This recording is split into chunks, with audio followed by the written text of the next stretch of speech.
Hi everybody, this is practice problem number 1 of balancing redox reactions. So when I look at this equation, the first thing I think I'll do is try to figure out what's been oxidized and what's been reduced.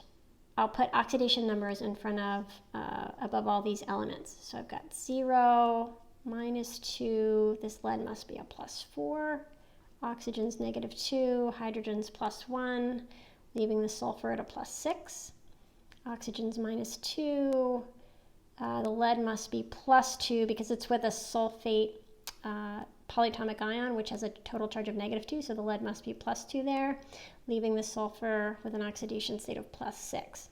So I notice here that my lead is both oxidized and reduced. Here it's being oxidized from 0 to +2, and here it's being reduced from +4 down to +2.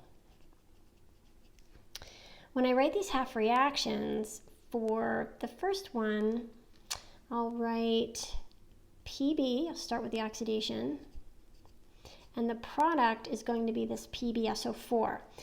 But I'll notice that I'm going to have to eventually balance this SO4. In other words, I'm going to have to balance each element for mass. So what I'm going to need to do is actually include this H2SO4 in my half reaction. Whoops, H2SO4, producing PbSO4. Now for my reduction reaction, I've got this lead oxide, and I'll balance that against this PbSO4. So I also have to add H2SO4 to this reaction. Otherwise, I'll never be able to balance the sulfur. So notice, interestingly, here, the product is the same for both the oxidation and reduction half reactions. Now I'll go through the balancing. So I balanced first elements for mass. The lead is the same, the sulfur is the same. Here the lead is the same and the sulfur is the same. Next, I balance both reactions for mass in terms of oxygen. So I do that by adding water to the side that needs more oxygen. Here I have 4 oxygens and 4 oxygens. Here I have 6 oxygens versus 4, so I need to add 2 water molecules. Next, I balance both for hydrogens by adding hydrogen ions to any side that's lacking hydrogen. So I've got 2 hydrogens on my reactant side. I'll add 2 hydrogen ions on my product side. And in terms of the second equation, I've got 2 hydrogens as reactants, but 4 as products. So I'll add 2 hydrogen ions on my reactant side. Next, I'll balance for charge. So in my first reaction, I've got a +2 charge on my product side versus 0 on the reactant side. So I'll add 2 electrons to make this product side add to 0.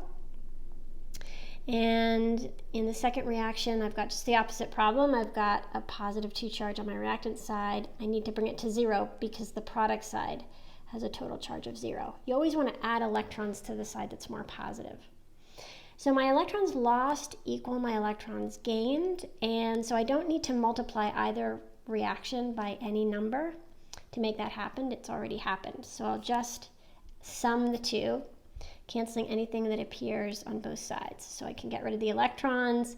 Here I can actually cancel out these protons. I've got 2 on the reactant side and 2 on the product side. And now it's just a matter of summing these together.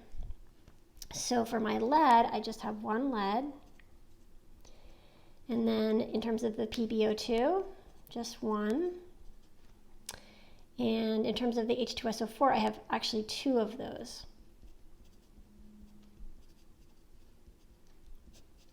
So on my product side, I have PbSO4, but I have to add these 2 together. So it'll be 2 PbSO4 plus 2 water molecules. So when I double check this, I'll notice that the charge on the the charge on the reactant side and the charge on the product side are both 0. When I look at balancing the elements, I've got 2 leads as reactants, 2 leads as products. In terms of the oxygen, I've got 2 plus another 8 is 10, and on my product side, I have 8 plus 2 is 10. For my hydrogens, I've got 4 hydrogens versus 4 hydrogens. That, my friends, is a balanced redox reaction. So all is well.